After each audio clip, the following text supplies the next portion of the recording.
So in this particular lesson on the power of DNA, what we really want to attempt to do is get students to really understand and remember the difference between mitosis and meiosis.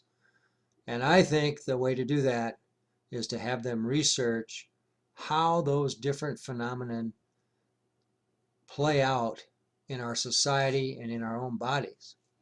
So we start out developing a lesson plan on the power of DNA.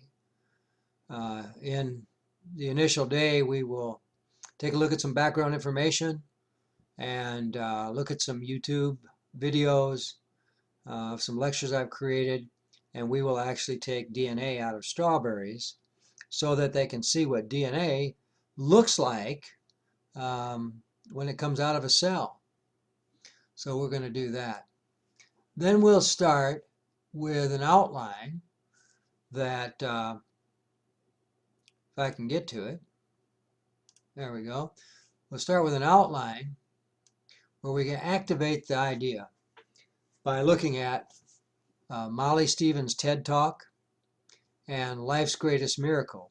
Molly Stevens talks about how they used stem cells for bones to create new bone that could be used by doctors, and it's a success story.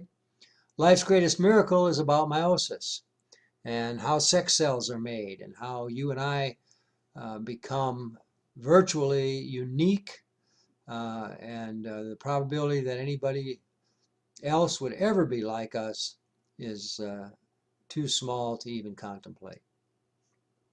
And then we start with mitosis. What is mitosis? We'll look at the virtual cell animations.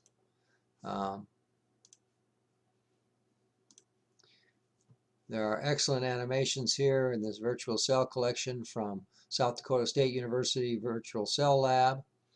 There's animation notes and movies on meiosis and mitosis. So we'll start with mitosis.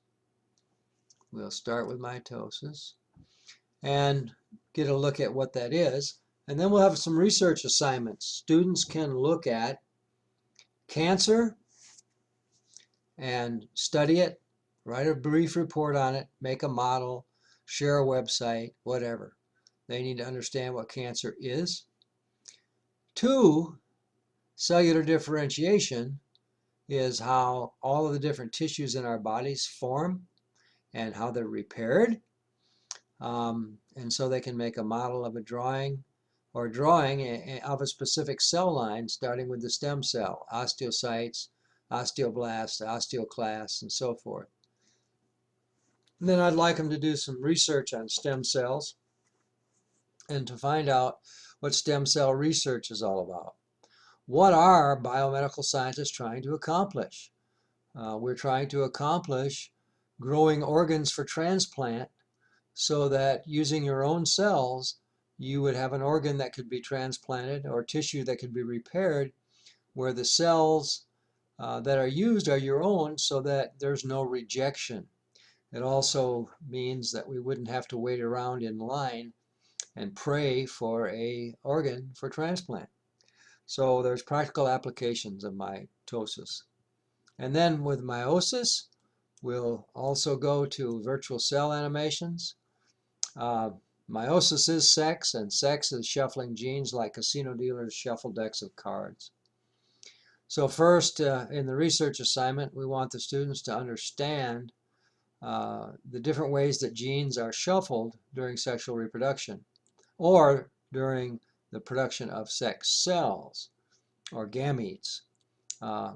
They need to know crossing over, independent assortment, and how a specific sperm and egg are chosen to make a person with, and how we choose that special person for our lives.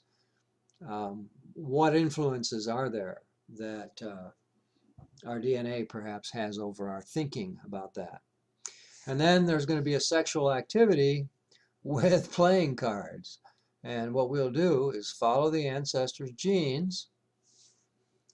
We could do this with a computer. We could have a deck of cards. I usually do it in class with a deck of cards.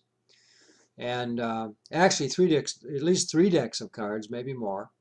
One deck of cards I have is zombie cards, and we use that as the zombie ancestor. And the ancestor then takes a wife. They produce sex cells, sperm and egg, and that creates a zombie child. The zombie child then grows up, takes a spouse.